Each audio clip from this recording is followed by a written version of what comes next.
आज का हमारा जो टॉपिक है दैट इज़ ऑक्सीडेटिव फॉस्फोरिलेशन। असल में ये जो टॉपिक है ऑक्सीडेटिव फॉस्फोरिलेशन, ये हम प्रीवियस लेक्चर में जो हमने बात की थी ईटीसी, एक्चुअल में ये ईटीसी ही के अंदर होता है। आपने वहाँ नोट किया ईटीसी में कि ऑक्सीजन का हाफ जो मालिक्यूल है वो 2 हाइड्रोजन को रिसीव करता है, 2 इलेक्ट्रॉन को, और क्या बनता है वाटर। और वही जो सारा प्रोसेस है उसी ऑक्सीजन, अगर वो हाफ मालिक्यूल ऑक्सीजन का ना हो तो ये ईटीसी का प्रोसेस फजूल जाएगा या ये नहीं होगा। ठीक है, आज का जो हमारा टॉपिक है वो है ऑक्सीडेटिव फॉस्फोरिलेशन। बहुत इजी है समझने में। मैं इसकी डेफिनेशन भी पढ़ देता हूँ और वैसे ही आपको सिंपली बता भी देता हूँ। ठीक है, ऑक्सीडेटिव फॉस्फोरिलेशन क्या है?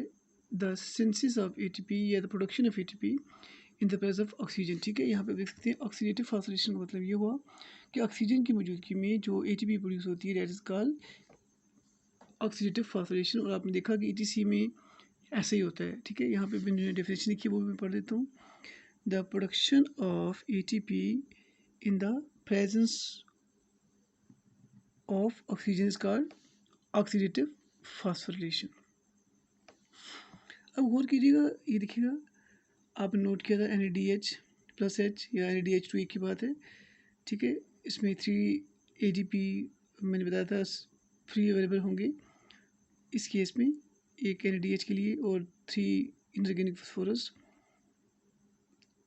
ये सारा प्रोसेस जो है ETC ये चेन इलेक्ट्रॉन ट्रांसपोर्ट चेन में होता है। और हाफ ऑक्सीजन मॉलिक्यूल, यानी ये रिएक्टेंट से हाफ ऑक्सीजन मॉलिक्यूल अवेलेबल होना चाहिए, क्योंकि आपको पता है कि एक NAD से 3 ATP बनते हैं, तो 3 फास्फोरस इनऑर्गेनिक फास्फोरस अवेलेबल होने चाहिए और 3 ADP जो है ये एक्सेप्टर होते हैं हाइड्रोजन की। तो आपने यहाँ देखा, ठीक है, ये NADH, ठीक है, प्लस हाइड्रोजन।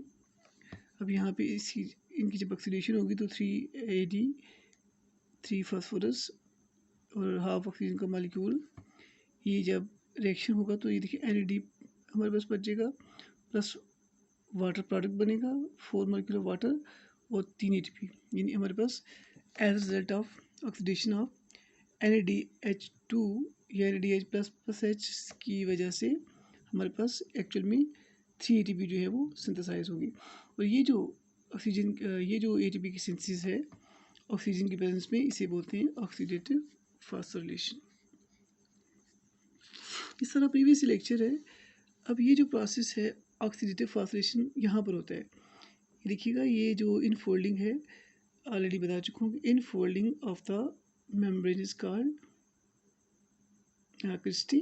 ओके, और क्रिस्टी के अंदर यहाँ पर F1 पार्टिकल्स होते हैं, ये आप देख सकते हो, पहले पढ़ा चुका हूँ। F1 पार्टिकल्स होते हैं। इन F1 पार्टिकल्स की अगर डायग्राम देखना चाहें तो ये देखिएगा F1 पार्टिकल्स हैं, ये इसका हेड होता है, ये स्टार्क और ये बेस, इसके हेड के यहाँ पे ATP एंजाइम्स होते हैं जो ATP सिंथेसिस में हेल्प करते हैं। और ये जो प्रोसेस है क्रिस्टी ऑफ माइटोकॉन्ड्रिया में होता है, इलेक्ट्रॉन ट्रांसपोर्ट चेन। और यही एक्चुअल में ऑक्सीडेटिव फॉस्फोरिलेशन इन रियल देखा जाए तो ये जो ऑक्सीडेटिव फॉस्फोरिलेशन है, ये जब कल बताया था मैंने प्रीवियसली कि इलेक्ट्रॉन ट्रांसफ़र होते हैं, तो जब हायर से लोअर इलेक्ट्रॉन ट्रांसफ़र होंगे तो ह्यूज एनर्जी रिलीज होती है, और वो जो एनर्जी है वो हाइड्रोजन को पंप करने में, क्रॉस मेम्ब्रेन हाइड्रोजन को पंप करने में हेल्प करती है। तो मैट्रिक्स ऑफ माइटोकॉन्ड्रिया से जो हाइड्रोजन है वो इंटर मेम्ब्रेन स्पेस में जाएंगे, क्योंकि माइटोकॉन्ड्रिया डबल मेम्ब्रेन होती है, वहाँ जाएंगे, वहाँ से वापस फिर मैट्रिक्स में आएंगे through the ATPase synthase complex बताया था स्टार्ट में। तो यानी केमिस्मोसिस, सारा प्रोसेस केमिस्मोसिस के हवाले से रिलेटेड है। ठीक है, तो आप देख सकते हो कि दिस इज एक्चुअली द केमिस्मोसिस, क्योंकि इसमें क्या है इन्वॉल्व है, इसमें थैलेकेट मेम्ब्रेन इन्वॉल्व है। ओके, अब एक छोटा सा डिफरेंस आ जाता है शॉर्ट क्वेश्चन में, इसको समझना भी ज़रूरी है। डिफरेंस बिटवीन फोटोफॉस्फोरिलेशन और ऑक्सीडेटिव फॉस्फोरिलेशन, इस पर थोड़ा सा आपने सोचना है। फोटोफॉस्फोरिलेशन, देखिए गौर करें, फोटोफॉस्फोरिलेशन, फॉस्फोरिलेशन का मतलब, और यहाँ भी देखिएगा फॉस्फोरिलेशन, एक तो क्लियर कर लेंगे, फॉस्फोरिलेशन का मतलब होता है ATP प्रोडक्शन। अब ये किस कंडीशन में होती है ये इंपॉर्टेंट है, यहाँ देखिएगा, यहाँ पर है फोटो फॉस्फोरिलेशन। अब इसको आप रिकॉल करोगे मेरे साथ, ये मैंने कुछ पॉइंट्स लिखे हैं, मैंने फुल पॉइंट्स नहीं लिखे, आप ताकि आपको इन्वॉल्व किया जाए। अब सोचिए तो फ़ोटो फॉस्फोरेशन कहाँ पे फोटोसिंथेसिस होती है। अब होता है ये लाइट रिएक्शन में food system 1 food system 2 involve है, वहाँ नोट करें जो फूड सिस्टम 1 से इलेक्ट्रॉन जंप करके जाते हैं, फिर आगे सीरीज में ETC में याद है प्राइमरी ट्रांससेप्टर प्लास्टोक्विनोन साइटोक्रोम बी ये सारा वहाँ से, तो वो हायर से लोअर मूव करते हैं। और वहाँ पे क्या होता है, जब हायर से लोअर मूव करते हैं तो ह्यूज एनर्जी रिलीज होती है, और वो जो एनर्जी है वो वहाँ पे ATP बनाती है। और चूँकि वहाँ पे ये प्रोसेस जो है फोटोफॉस्फोरेशन ये लाइट की मौजूदगी में है, तो ये प्रोसेस है फोटोसिंथेसिस का। वहाँ पे लाइट पड़ती है और वहाँ पे ये प्रोसेस होता है, और वहाँ पर क्या बनता है ATP। और वहाँ जो चूँकि थैलेकॉइड मेम्ब्रेन इन्वॉल्व है, और थैलेकॉइड मेम्ब्रेन इन्वॉल्व होने की वजह से इसको बोलते हैं केमिस्मोसिस। ठीक है, ये आपको सारा समझा दिया, सारा वही है लाइट रिएक्शन। ठीक है, लाइट रिएक्शन 2 बताए थे आपको, एक नॉन साइक्लिक और एक साइक्लिक। ओके, और अब हम बात करेंगे, देखिएगा यहाँ पे देखें ऑक्सीडेटिव फॉस्फोरेशन, तो अभी हमने बात की है, थोड़ा सा पोर्शन है ये। ऑक्सीडेटिव फॉस्फोरेशन एक्चुअली ETC ही है।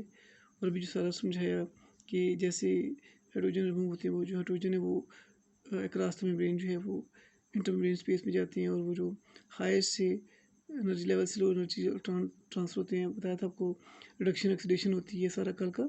तो उस दौरान वो जो एनर्जी होती है वो हाइड्रोजन को पंप करने में हेल्प करती है। और ये सब कुछ होता है प्रेजेंस ऑफ ऑक्सीजन की। हाफ ऑक्सीजन मॉलिक्यूल अगर अवेलेबल होगा तब ये प्रोसेस होगा, तब वाटर मॉलिक्यूल बनेगा, अदरवाइज नो। और आपने देखा, कल हमने प्रूव भी किया कि एक NAD दिखेगा, इसको यहाँ पे भी हमने बात की है। ठीक है, तो एक ATP जो आपको बताया था, जो NADH2 है, that is hidden form of energy. ठीक है, और ये जो NADH2 है या NADH कह लें या NADH+H कह लें। ठीक है, जब इसकी क्रिस्टल के अंदर ये प्रोसेस और होगा, ऑक्सीडेशन होगी, तो उसके रिजल्ट में क्या बनेगा, 3 ATP। तो ये MCQ के ख्याल से आ सकता है, ये आपको आइडिया हो गया। दूसरा पॉइंट बताया था कि अगर FADM लेंगे तो उससे 2 ATP बनेगी। तो ये छोटा सा कंपैरिजन था ऑक्सीडेटिव फॉस्फोरेशन। ठीक है, ये आ सकता है, और ये सारा केमिस्मोसिस सारा उससे रिलेटेड है।